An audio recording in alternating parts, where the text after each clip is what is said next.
What's up, everybody? I'm PumaPete. And I'm Moosen. And we're Friendly Fire Co-op back talking about Divinity the Original Sin because there were multiple events over the last 2 days that are worth noting. The first of which being surprise update just happened yesterday or 2 days ago or yesterday. Mason, which day was it? Yesterday. Alright, it was yesterday. So as you see in the load screen, everything's incompatible. Again, your saves aren't going to work. Worth noting if you haven't seen it yet. But we'll go ahead and move into patch stuff. And then there was a stream today that I want to talk a little bit about. Mason didn't get to watch it because he was at work, but I watched it, so I'm going to talk about some cool stuff I saw. Work. So first cool new thing that they added with the update was, this is kind of like the highlight of this update, both for them in the patch notes and kind of like the big thing they added was with multiplayer, there's now a much better way to find games. So currently, there's only like one open game right now. But they added it with online and LAN. I obviously don't have anything with LAN. No one's in my house playing this game with me. There's one. That'd be really creepy if all of a sudden you were on the LAN, Mason, since you're not supposed to be in my house right now. But this is obviously nice. That's the key word, supposed to be. For being able to find people to play with if you're someone that wants to play multiplayer but doesn't necessarily have someone that's easily accessible to play with. Nice way to find options. There are a couple different settings.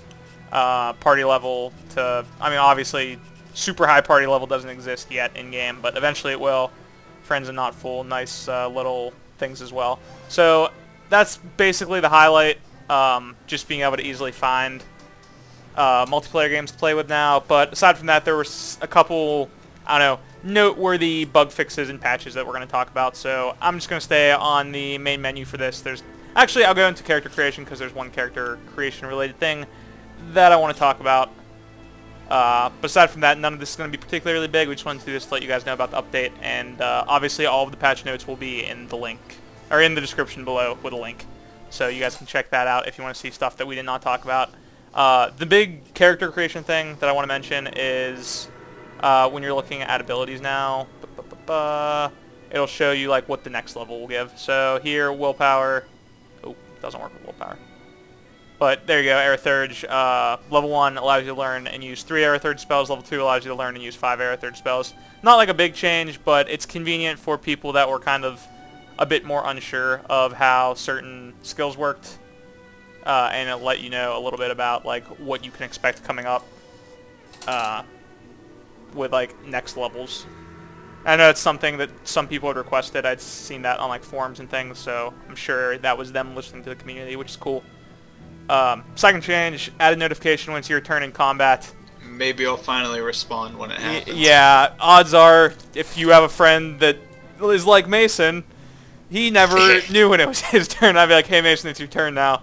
That happens even, yeah, that happens even more when we're not recording. Like, when we're not recording and just playing through the game, it happens a lot. Mason has the attention span of, like, a squirrel, but also a squirrel that has ADD, and is, like, near a fireworks show on one side, and then, like, a marching band on the other side.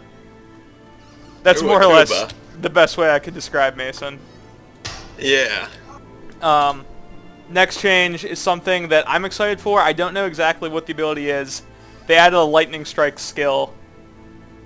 I hope that's some new offensive ability for I hope it targets air a random casting. person or like a random it would wet just person. That would actually be kind of hilarious. That'd be really cool. I'm curious to see what it's going to be, but if nothing else, it's another air spell, which I think obviously the more skills the better. Certainly can't be a bad thing. Also, I just want to bring this up because I learned it thanks to a commenter. You know the ability that was like, why am I teleporting?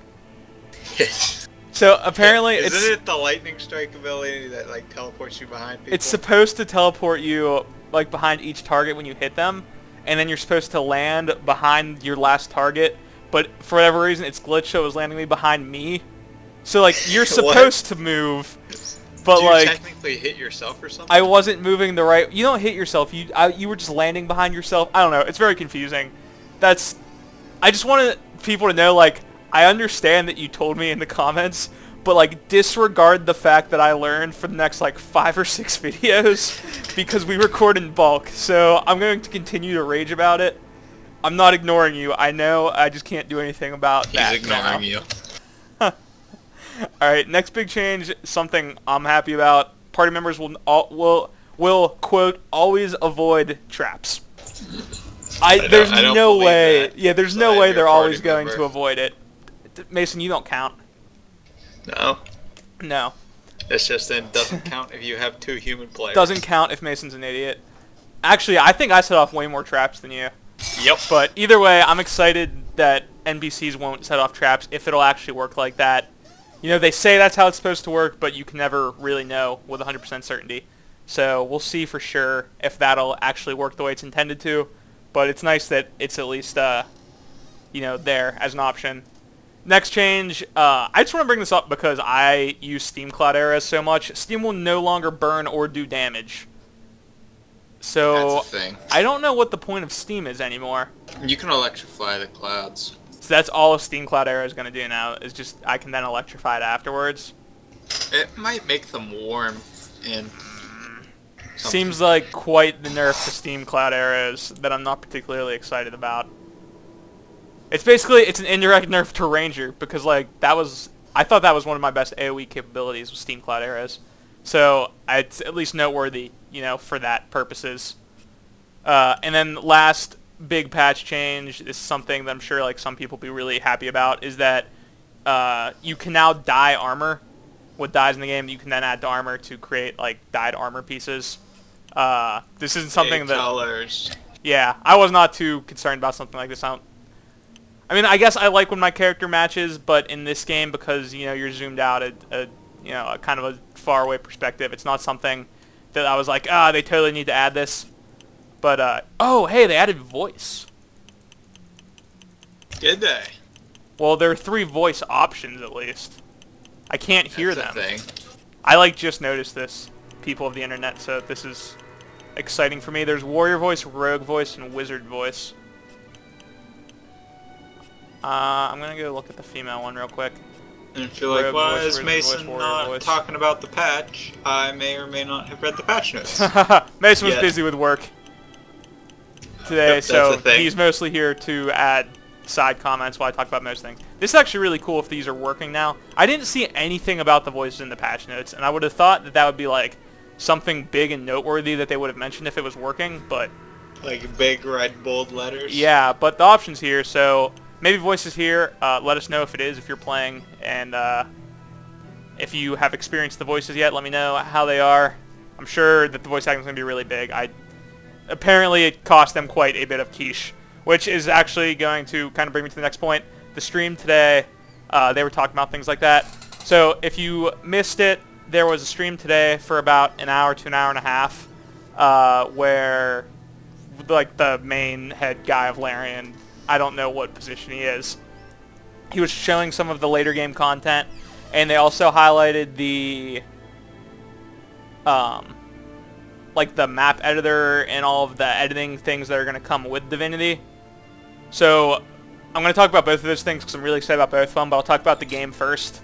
The guy playing the game was highlighting some of the stuff in Silver Glen, and it was really neat. There was one of the quests was kind of a shorter quest, but I thought it was really funny. It involved like a sad troll, and a prostitute, only in a very unconditional manner of prostitution.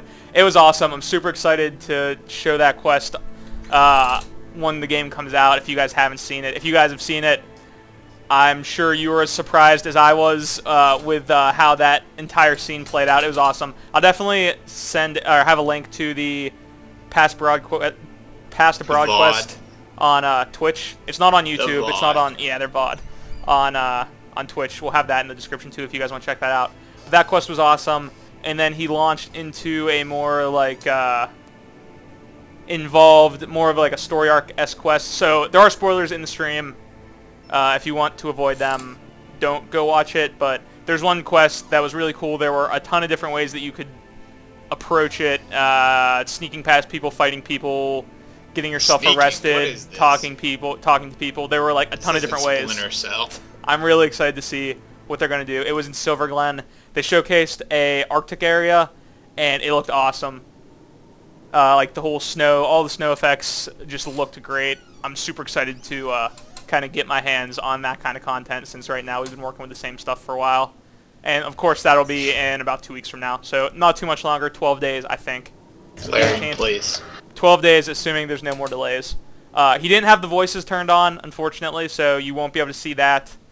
But apparently... Oh man. What? Oh man, your favorite skill has got a buff. My favorite skill got a buff? Yeah, Ricochet. Dude, Ricochet's trashed here. I know that the cooldown was changed from 6 to 5. That doesn't make it good. It's still trashed here until it won't freaking target crates and boxes. Anyway, yeah, the voices were not turned on. Broom does crushing damage. But major buff to Broom. But he did talk about the voices quite a bit. They're only going to be in English, so if you're not a primary English speaker, screw you. Sorry about that. But he said that the amount of money that they invested in just the English voiceovers, as well as like the time that they had to put into that, they already delayed the game, so they didn't want to have to delay it anymore, and they really didn't have the money to put into anymore. But apparently the voices are going to be super awesome from what he was talking about. He also discussed game length a little bit, and I know that that's been like a topic in our comment section a bit. So just to address it, he said that he thinks there's going to be at least 50 hours. He thinks it's going to be well over that for most people. And he said it might be the longest game that Larian's done so far. He said it's not like confirmed, that's not like a specific quote from him, but he said that he thinks it might be. So definitely a very lengthy game. So we'll pretty much be playing it for like 900 hours. Yeah. Well, that's what he's getting so at. on top of like the game itself, this is the other thing that they were showcasing, was the editing pack that came with it. And they just had one of the level designers messing around with it and showing what he made. He made this really, really awesome looking like wintry map. And then he showed that you could move your characters around in it. And it's not going to be shipped right with the main game. It's not going to be out right on June 30th because there's still a little bit that they have to add, but it will be added shortly after that. He said he didn't give an exact date, but it should be soon after. And it sounds like the video editor, or not the video editor, but the editor like that comes with the game is going to be super powerful. He was doing some Q&A during the stream, and he was saying he was really excited to check out some of the adventures that he knows the community will make. And some of the questions were... Speaking of adventures, you should what about adventures? Make some for us. And oh yeah, do that. For real though, if anyone wants to, like, when that comes out and people start making mods, let us know. If you guys are making mods, we will absolutely check them out and make some videos of that. I'm super excited to get my hands on the editing stuff. I would love to make some mods, add in some new abilities. You guys know that we've strongly voiced our opinions on multiple things that may or may not get added to the game. I would love to make some offensive water and air spells. Do that like mass teleport thing that I was talking about, which is kind of random. Maybe some tornado stuff. I'm really excited to see what people are going to do. He was talking, someone asked a question like, can you transform your character into an animal? And he was like, no you can't, but you know, you can mod that in, potentially. So I'm super excited to see maybe people start making, you know, some type of druid-based class that will have druid-esque abilities. I really have no idea what the extent of all of the modding can do, but the at least the map editing stuff that he was doing was awesome. It hooks up with Steam Workshop, so it's not going to be super complicated to get the hang of. Again, if you guys want to see more of that, it'll definitely, the VOD will be in the description. That's all we want to talk about, just a quick let everyone know about the update. Let people, if you weren't aware of the VOD, if you missed the stream for whatever reason, yeah, because you were at work or whatever, it'll definitely be here for you guys to check out. It's really cool. Awesome stuff coming up. Only 12 days until the release. And the last thing I want to say is, with our run coming to the end, again, I'm going to say, let us know what games you would like to see played in the next like week or so when our run ends. If you want to keep seeing Divinity, let us know. We'll do another run if you guys want us to. If not, whatever. We'll play other games. Portal 2, Battle Blocks, Infinite Crisis, other ideas, Broforce. We'll make things work. There'll still be a video a day at least. But obviously, if you guys let us know, we'll be able to tailor games that are to your tastes. With that being said, thanks for watching, guys. Remember to subscribe if you'd like to see more daily Divinity Original Sin content, as well as other things. And we will see you next time. Bye. Bye.